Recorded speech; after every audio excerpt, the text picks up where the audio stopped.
Muito provavelmente você já ouviu falar no GeoStudio, um software de estabilidade de taludes da Sequent, parceira nossa aqui no canal. Agora, já fez algum tipo de análise de estabilidade nesse software? Vem comigo para a gente explorar melhor essa ferramenta.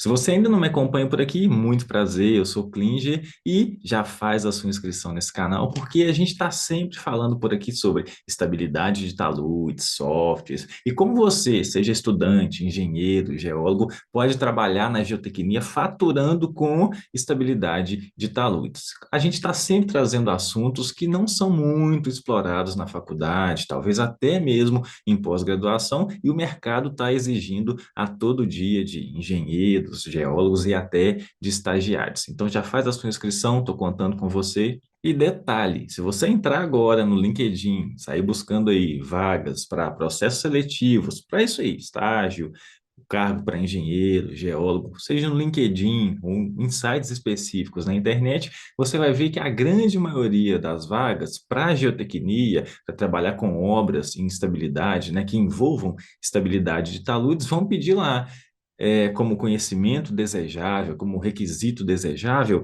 experiência ou domínio em softwares de estabilidade de taludes, como GeoStudio, Slide 2. E já nem é tanta questão de ter um diferencial, mas sim uma exigência nesses processos seletivos para boas empresas de geotecnia. Então já vem comigo para a tela do computador para a gente explorar um pouquinho sobre essa ferramenta que é o GeoStudio.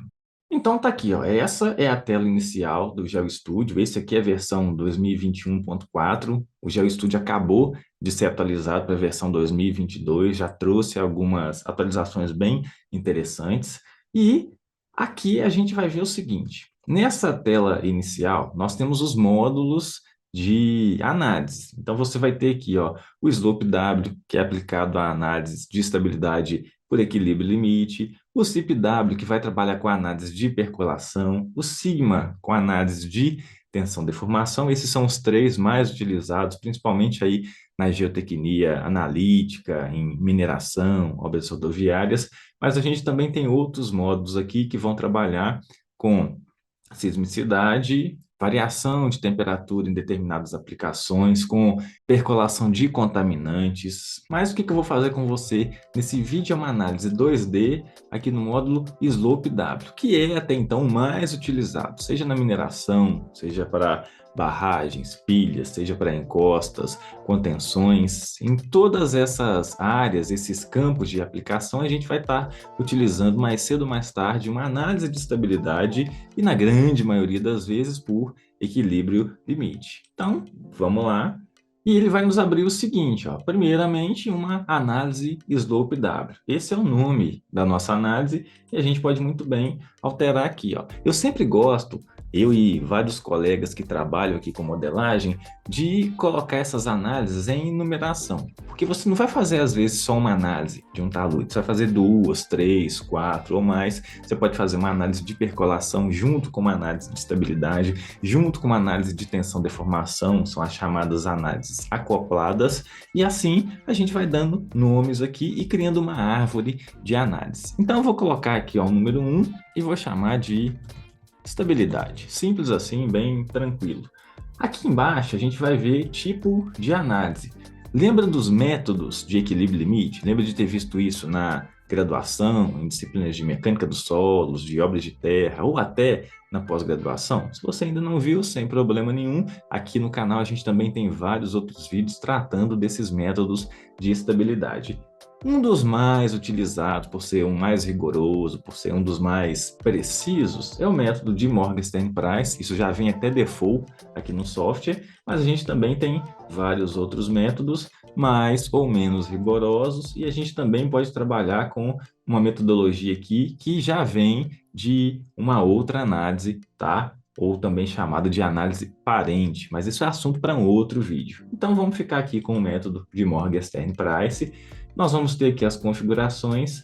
Você pode trabalhar ou não com poropressão, caso você vá apresentar aí, ou caso o seu problema apresente, seja percolação, seja um simples nível d'água, a gente vem, traz essa informação para cá, por exemplo, linha piezométrica, e aí a gente vai poder trabalhar inclusive com rebaixamento de nível d'água, análise de percolação, mais especificamente, podemos trabalhar com análise pseudoestática, análises sísmicas, e então essas são as configurações iniciais. Eu simplesmente coloquei uma pressão de linha piezométrica, caso a gente queira colocar essa linha piezométrica lá no nosso talude, encosta, barragem, aqui a gente já começa essa configuração. Aqui em superfície de pesquisa, você vai definir inicialmente qual vai ser o sentido da ruptura. O que a gente vai fazer em um software desse é falar, ó, tem aqui uma geometria, tem lá os meus materiais que vão compor o meu perfil geológico geotécnico, e aí eu quero saber se esse talude vai romper da direita para a esquerda ou da esquerda para a direita. Tudo depende de como você entra com essa geometria no software. Qual vai ser o passo a passo para se traçar um modelo, ou para se ter um modelo e se fazer essa análise de estabilidade? Primeiramente, você precisa de topografia. Com essa topografia, a partir de uma planta planaltimétrica, você vai gerar cortes topográficos. Em um segundo momento, você vai fazer sondagens para determinar a espessura de cada camada, o mergulho, né, de cada uma das camadas que vão compor esse talude, essa encosta, e depois você vai trabalhar com aquisição dos parâmetros de resistência, propriedades físicas, que pode ser feito em laboratório ou através de campo, ou até mesmo por estimativas, por mais que essas estimativas sejam um assunto bem polêmico, mas eu vou simular aqui uma análise considerando a ruptura da direita para a esquerda, e daqui a pouquinho você já vai entender. É como se eu tivesse um talude por aqui, deixa eu até desenhar que vai ficar mais fácil. Vamos supor que eu tenha um talude aqui assim. Então, qual seria o sentido da ruptura? Seria nesse sentido aqui, ó. Tem uma massa que ela vai deslizar nessa direção, ou seja, da direita para a esquerda. Então, a gente vem e marca aqui. Aqui a gente tem alguns métodos de busca de superfície de pesquisa, não vou entrar muito nesse mérito agora, aqui a gente já tem alguns outros vídeos que você pode assistir especificamente sobre esse assunto. Se você vai especificar um bloco, vai especificar uma superfície que você quer analisar, ou se você vai trabalhar com métodos de grade, raios ou entrada de saída, eu vou ficar com essa entrada de saída aqui, que é uma das possíveis formas, e a gente já vai ver como que a gente utiliza isso aqui dentro do nosso modelo. Podemos trabalhar aqui, ó, com trincas de tração, se você já tem isso aí de campo, se você está trabalhando com solos muito argilosos, existe essa possibilidade de fenda, trinca de tração, a gente consegue trazer isso aqui para dentro do software. E em relação à nossa superfície, a gente tem a possibilidade de obter superfícies circulares do campo. Tudo que você faz aqui no software tem que representar aquilo que vai acontecer no campo, ou você também tem superfícies não circulares. Por mais que ela tenha um formato de superfície em solo, por exemplo, né? Vamos supor lá que o seu maciço não tem rocha, ou a rocha está em uma profundidade que não é de interesse aqui no caso de um estudo de ruptura, mas ainda que seja só solo, você tenha 4, 5, 10 metros em solo e a ruptura vai acontecer nessa região, não necessariamente essa ruptura vai ter um formato circular, uma superfície circular. Isso depende do gradiente de resistência entre essas camadas, depende da anisotropia dessa resistência, então a superfície não exatamente precisa ser circular.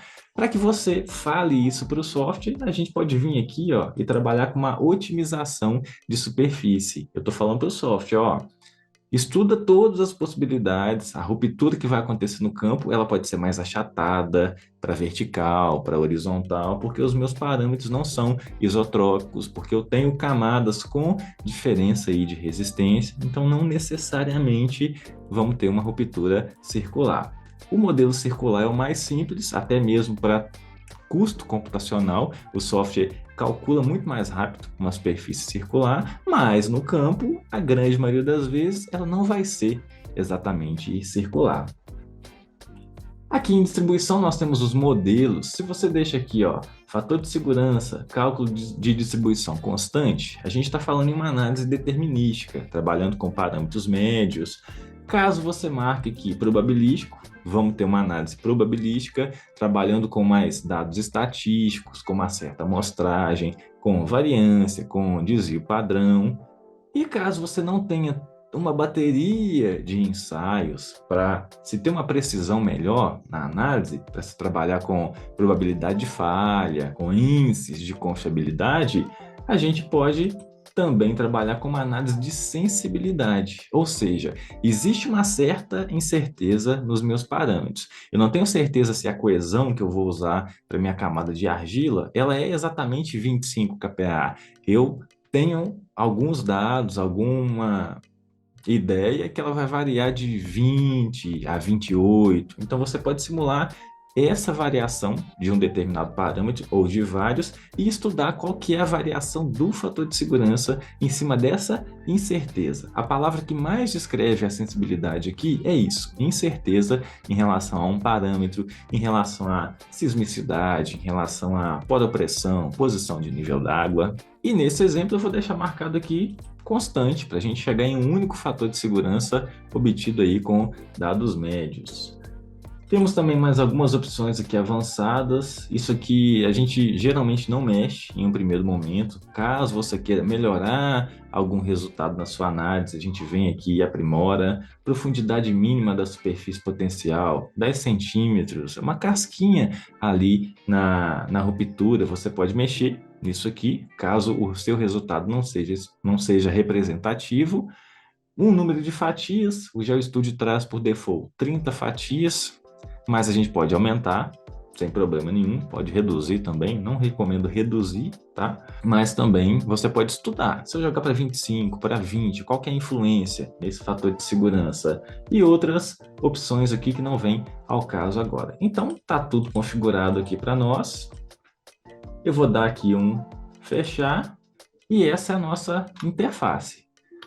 Qual que é o primeiro passo? Você vai entrar com uma geometria. Esse é o primeiro passo que eu te sugiro, mas nada te impede de começar definindo os materiais. Se você já tem lá um perfil geológico geotécnico, a partir de boletins de sondagem, já sabe qual vai ser a sua geometria e os materiais, pode entrar com os materiais sem problema algum. Como a gente já faz a análise de estabilidade há muito tempo, já tem meio que um roteiro, né? Pego a geometria, depois eu traço lá as camadas, a profundidade das camadas, mergulho, depois eu venho colocando os materiais e assim por diante, né?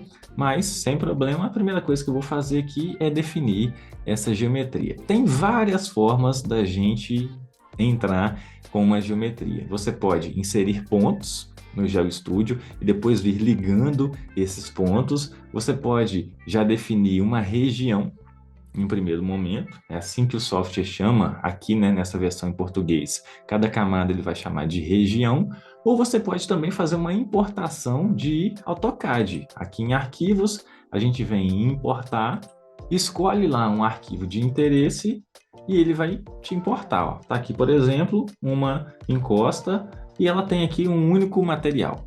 Se eu quisesse colocar uma segunda, terceira, quarta, milésima camada, mesma coisa. Ou você já modela isso em um software CAD, como o AutoCAD, e importa para cá, ou você pode traçar aqui mesmo dentro do software. Então, só para te mostrar as duas formas de fazer isso, já importei aqui o meu DXF ou um DWG da região externa. Eu posso vir aqui, ó, em dividir regiões e colocar uma segunda camada. Ó, e ela vai ser plotando aqui, ó, esses pontos. Olha lá.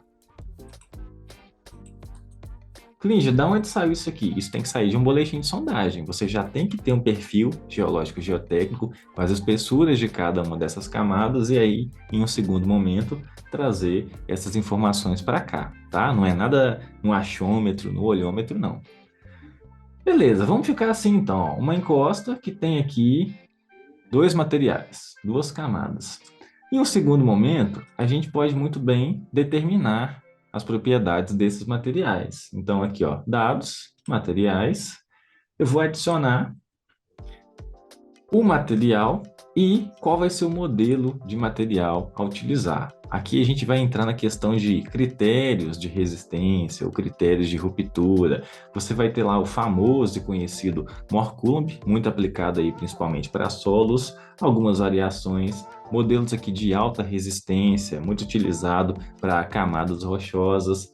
Vamos ter aqui critérios específicos para rocha, como por exemplo o Huck Brown. Na versão 2022 do GeoStudio já temos outros modelos aqui, entre outras várias variações que nós temos aqui. Ó. Se eu estou trabalhando com um solo que, diante de um comportamento drenado, ele me oferece determinados parâmetros e em outro comportamento não drenado, outros parâmetros diferentes, posso entrar com essa combinação de uma vez aqui no software? Sim, tá? Mas eu vou ficar aqui com Mohr-Coulomb. Então, vamos supor que a gente tem uma camada de argila. Vamos colocar aqui a argila siltosa, vai. Com um peso específico, ó, defina aqui, ó. Pelo critério de Mohr-Coulomb, você vai definir peso específico, ângulo de atrito, coesão. Então, um peso específico de 18, uma coesão efetiva aqui de uns 40 kPa e um ângulo de atrito aí de uns 15, tá? Tô tirando da cabeça isso aqui, um pouquinho baseado na experiência dos valores desses parâmetros aqui de resistência que a gente encontra por aí nos solos. E depois eu vou mudar essa corzinha aqui, ó, deixa eu colocar um laranjinha, mais ou menos. Você pode colocar a cor que você quiser. Vou adicionar um segundo material, que vai ser minha camada de baixo. Também vou trabalhar com o critério de Mohr-Coulomb. Vou colocar aqui um peso específico de 21. Eu vou chamar esse material, ele vai ser uma areia argilosa. Então, vou colocar um pouquinho menos aqui de coesão, uns 20 kPa e uns 30 de ângulo de atrito. Dois materiais aqui, tá de bom tamanho, vou até deixar essa cor mesmo aqui, ó, esse verde. Então, você fecha. Opa, mas não mudou nada. Por quê? Porque a gente só definiu esses materiais, falta a gente aplicar. Então, venho aqui em aplicar os meus materiais. A argila, a areia argilosa, vai ficar aqui embaixo, então é só pegar e dar um pique aqui, e a minha argila siltosa vai ficar aqui em cima. Posso fechar, beleza, ó. Já defini a geometria, já defini os meus materiais, falta terminar algumas configurações aqui em relação a onde que minha superfície vai começar e onde que ela vai terminar. Para isso eu posso vir aqui em aplicar superfície de pesquisa. Lembra daquele método que a gente configurou lá no início? Entrada e saída? Tá ele aqui, ó.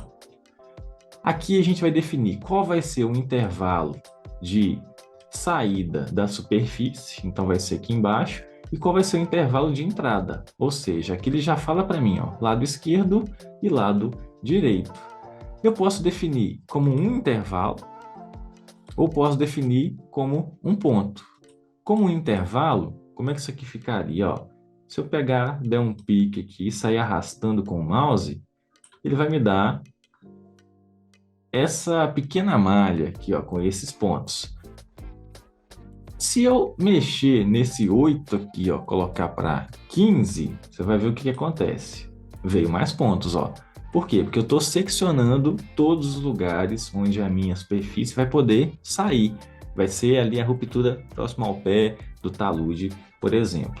E a mesma coisa eu vou fazer aqui da direita para a esquerda, definindo esse intervalo de entrada. Então, se eu der um pique por aqui, venho descendo, tá lá, ó. Posso aumentar esse número também, vou colocar 12 aqui, ó, por exemplo, e ele subdivide. Você pode ajustar simplesmente, tá? Sem problema nenhum aqui, arrastando mais para a esquerda, mais para a direita.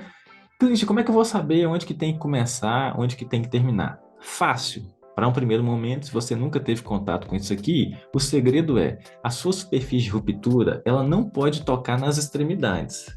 Nem começar desse ponto, nem começar desse, e nem estar saindo exatamente nesse ponto ou exatamente nesse. Se isso acontecer, o que você faz? Você volta aqui na nossa aba de modelo, de desenho, e mexe nesse intervalo. Joia? Isso é a primeira coisa que você precisa saber aqui nesse primeiro momento. Então, eu vou fechar e eu já posso rodar essa análise. Se eu puxar aqui, ó, a aba de soluções, eu vou iniciar, ele vai pedir simplesmente para eu salvar em algum arquivo, em algum lugar do meu computador e vai começar essa análise. Salvei aqui no computador e ele falou o seguinte, ó, detalhe, ó, tem um erro aqui, ó, a linha piezométrica está faltando, né? Linha piezométrica faltando quando a forma de entrada da pressão no modelo foi requerida. Lembra que a gente configurou essa linha piezométrica? Se eu voltar aqui, ó, dados projeto, tá lá ela, ó, pressão de linha piezométrica. Então, o que a gente pode fazer é colocar esse nível d'água. Vem aqui em dados, pressão, e aí vou adicionar uma linha piezométrica aqui, ó. Posso entrar, por exemplo, com as coordenadas dessa linha piezométrica e aí ela vai ser traçada aqui para nós. Como que a gente traça essa linha piezométrica? Isso vem lá de monitoramento de campo. Se você tem lá as suas sondagens e elas já indicam esse nível d'água, você vai apresentar isso aí. Por isso que é importante que essas sondagens sejam georreferenciadas, você tenha com muita precisão qual foi a cota, né, do topo dessa sondagem, para você determinar exatamente qual é a posição desse nível d'água.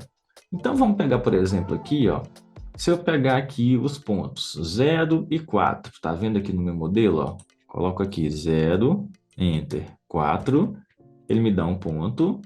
Se eu coloco um segundo ponto aqui vamos pegar próximo desse 10 aqui, ó, 11 e 5. Olha lá, ele começa a traçar o nível d'água, tá vendo? Para não ter uma diferença tão gritante aqui, ó. Vou pegar um 19 e 7, olha, depois vou pegar aqui um 26 e 9, estou traçando no olho, né? E por fim vou pegar aqui um 30 e 10. Então, tá lá, ó. Vou fechar, isso aqui é o meu nível d'água. Você pode também até importar isso aqui do AutoCAD, né? Sem problema nenhum. Mas o que isso aqui está definindo? Abaixo desse lençol freático aqui, dessa linha piezométrica, esse solo está saturado e acima ele está não saturado. Essa aqui é uma informação muito importante também, principalmente quando você está fazendo análises de percolação. Então está pronto aqui, ó, o nosso modelo. O que a gente faz agora? Vamos rodar e ver se não vai dar erro nenhum. Vem iniciar, olha lá, ó, agora está tudo certinho. Ele vai falar aqui, ó, nenhum resultado disponível para análise, os resultados serão exibidos tão logo estejam disponíveis. Aqui embaixo ele já está rodando. Essa análise vai ser um pouco mais rápida ou um pouco mais demorada, a depender de quanto detalhamento você colocou lá mesmo nas configurações. Se eu tivesse deixado aquela malha da entrada e da saída com 8 divisões ou até menos, o resultado já teria aparecido mais rápido. Aqui não. Aqui eu coloquei um pouquinho mais e ele demorou esse tempinho aí, ó. Então, olha o que está dando aqui para a gente, ó. Uma superfície, né? Observa que ela não é exatamente circular, porque a gente configurou isso lá para o software otimizar essa superfície. Um fator de segurança de 1,995. Eu conheço um professor, tive a oportunidade de ter aula com ele, excelente professor. Ele falava o seguinte: nunca deixa 3 casas decimais, porque sempre vai vir algum crítico, algum hater e falar assim, olha lá, não sabe fazer análise de estabilidade, só rodou o programa e já cuspiu o resultado. A gente tem mais convívio, né, tem mais experiência ou contato com fatores de segurança apresentados com 2 casas decimais. Então você pode vir aqui em visualizar preferências e fontes e mexer aqui, ó, 3 algarismos significativos. Virou 1,99. Poderia até ter virado 2, né? Mas aqui sem impacto para a gente. Lembra o que eu falei com você em relação ao cuidado com essas entradas e saídas? Olha o que está acontecendo aqui, ó. A superfície está começando exatamente nesse ponto aqui, ó, que é a extremidade da entrada. Então, por mais que esse fator de segurança aqui esteja beleza, basicamente 2, o que atende aí a todas as nossas exigências de norma em relação a níveis de segurança, a bens ambientais, a equipamentos, a vidas humanas, de acordo lá com a NBR 11682, por exemplo, que é a norma de estabilidade de encostas, eu não falaria que isso aqui está exatamente representativo. Por quê? Porque a superfície está tocando nessa extremidade. O que a gente faz, tá? Isso aqui é uma dica bônus para você, é voltar aqui em definição e eu vou mexer nesse limite, eu vou trazer ele para cá. Agora, Klinger, e se isso voltar a acontecer? Aí você vai ter que mexer no seu modelo, estender esse modelo aqui para a direita, por exemplo. Então, vamos lá, ó. Eu vou vir aqui em aplicar mais uma vez, superfície de pesquisa, entrada e saída, e vou pegar esse pontinho aqui e trazer ele para cá. Simples assim. Vou fechar e vou rodar mais uma vez. Olha lá, ó, rodou, o fator de segurança reduziu, porque aquela superfície crítica realmente ela não era a crítica, ela não apresentava o menor fator de segurança, que é o que a gente busca nessa análise, veio para 1,95. Quase a mesma coisa, né? Segunda casa decimal aí, tranquilo. Mas será que eu vou precisar mexer nisso aqui? Se você der um zoom, você vai ver que a superfície não está exatamente tocando aqui na nossa extremidade, ó. Então, tranquilo, essa superfície é uma superfície representativa. Ah, Klinger, mas eu não estou gostando muito não, porque se eu não der tanto zoom assim e colocar isso aqui num relatório, o meu chefe ou cliente, quem vai analisar isso aqui, se entender um pouquinho, ele vai achar que a análise está errada. Você pode muito bem vir então e aumentar esse modelo, tá? Você vai trazer aqui a sua geometria, estender ela um pouquinho aqui para a direita e, obviamente, essa espessura da camada tem que acompanhar esse modelo. Então, você tem que trazer toda essa geometria aqui para a direita, fazer o seu novo estudo aí, mas você vai reparar que esse fator de segurança aqui, basicamente, vai se manter em torno disso aqui. Joia, para essas condições, para essa geometria, para esses materiais. Bom, esse aqui é o beabá do GeoStudio, um pequeno gostinho perto de toda a potência que esse software tem. E se você quiser se aprofundar nesse assunto em utilização de softwares como GeoStudio, Slide 2 e quiser ser reconhecido por isso no mercado de trabalho, você está convidado a conhecer o meu curso Expert em Softwares de Estabilidade de Taludes. No momento as inscrições estão fechadas, mas aqui na descrição desse vídeo vai ter um link para você poder entrar para a lista de espera e assim como outros alunos nossos que conseguiram entrar em bons processos seletivos e não passam mais hoje vergonha por não saber mexer em um software, você também pode entrar em bons processos seletivos ou até empreender trabalhando com estabilidade de taludes e otimizando o seu tempo com essas ferramentas computacionais. Um forte abraço, não esqueça de se inscrever nesse canal e até o próximo vídeo. O GeoStudio, o software oferecido para esse conteúdo, pertence ao portfólio de geotecnia da Sequent, a empresa Bentley para soluções de subsuperfície patrocinadora nesse vídeo. Para aquisições ou cotações de licenças de softwares, dúvidas e mais outras informações, você pode entrar em contato com a Sequent pelo e-mail que vai estar também aqui na descrição do vídeo.